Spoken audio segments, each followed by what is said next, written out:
సంబంధించి ఈరోజు కాంగ్రెస్ పార్టీ కార్యకర్తల చెల్పూర్లో అదేవిధంగా 2-3 జాగాలలో ఏదైతే మా కాంగ్రెస్ పార్టీ కుటుంబ సభ్యులకు సంబంధించి వాళ్ళ ఇంట్లో ఏదైతే చనిపోయిన వారిని పరామర్శించడానికి ఈరోజు నియోజకవర్గానికి రావడం జరిగింది.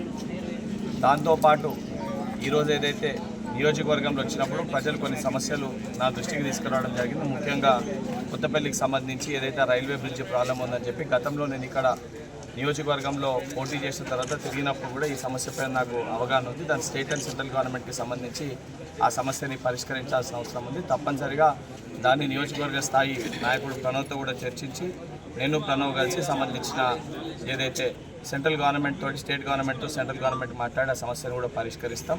దానితో పాటు స్థానికంగా ఉన్న ఏదైతే ఎమ్మెల్యే బీఆర్ఎస్ పార్టీకి సంబంధించిన శాసనసభ్యుడు ఈరోజు అసెంబ్లీలో వివరించిన తీరు ఏదైతుందో హుజరాబాద్ నియోజకవర్గ ప్రజలందరూ కూడా తలదించుకునే విధంగా వారి యొక్క వ్యవహారం ఉంది. హుజరాబాద్లో సమస్యలు పరిష్కరించడానికి, హుజరాబాద్లో ఉన్న సమస్యలు ప్రభుత్వ దృష్టికి తీసుకురానికి, రైతుల సమస్యలు ప్రభుత్వ దృష్టికి తీసుకురానికి అసెంబ్లీలో చర్చ పెడతా అని చెప్పి స్పీకర్ గారు చెప్తే ఆ చర్చలో పాల్గొనకుండా, ఏదైతే ప్రజల సమస్యలపైన చర్చలో పాల్గొనకుండా, ఏదైతే తెలంగాణ ప్రజల సొమ్ము దోచుకొని, ఏదైతే అక్రమంగా డబ్బు దోచుకున్నా కల్వకుంట్ల తారక రామారావుని లోపలేస్తారు అని అంటే దానిపైన నిరసన తెలియజేస్తూ స్పీకర్ పోడియం దగ్గరకు వచ్చి ఈరోజు పదే ఏదైతే సంబంధించి దళిత బంధు గురించి మాట్లాడుతూ దళితులకు నేను దగ్గర అని మాట్లాడుతున్నారా? సిగ్గుందా అసలు నీకు?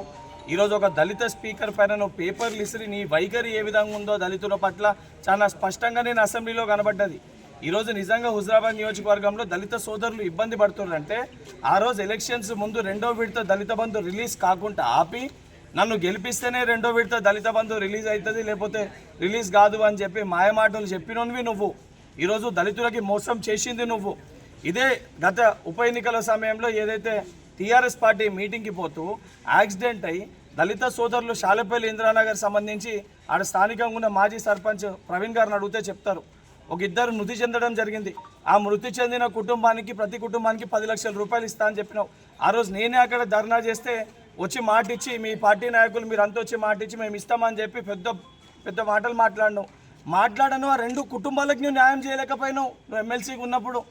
అరే ఫస్ట్ నువ్వు ఇచ్చిన మాటలు, నువ్వు ప్రజలకు ఇచ్చిన మాటలు నిలబెట్టుకొని నువ్వు ఫస్ట్ ఏదైతే సంబంధించి ఇక్కడ జాబులు పెట్టిస్తా అని చెప్పి మోసం చేసి డబ్బులు తీసుకొని పాపం నమ్మి నీపైన ఎటువంటి కాయిదాలు లేకుండా డబ్బులు ఇచ్చారు నీకు. ఆ తీసుకున్న డబ్బులన్నీ కూడా అహంకారాన్ని పక్కన పెట్టి ప్రజల సమస్యలు పరిష్కరించి ఏదైతే చట్టసభల్లో మనల్ని పంపేది మన నియోజకవర్గ సమస్యలపైన మాట్లాడనీకి, ఆ సమస్యలు పరిష్కరించుకోనికి తప్ప ఒక కుటుంబం మోసేతి నీళ్లు తాగనీకో, ఒక కుటుంబంలో ఉన్న ఒక వ్యక్తి కోసమో, లేదా దొంగతనం చేసిన ఒక కుటుంబానికి వాళ్ళకు ఒత్తాసు వల్కనికి, వాళ్ళకి జైజేలు కొట్టనికి కాదు. ఇప్పటికన్నా బాధ్యతతోటి వ్యవహరించే కౌశిక్ రెడ్డి అని చెప్పి కౌశిక్ రెడ్డిని హెచ్చరిస్తున్నా.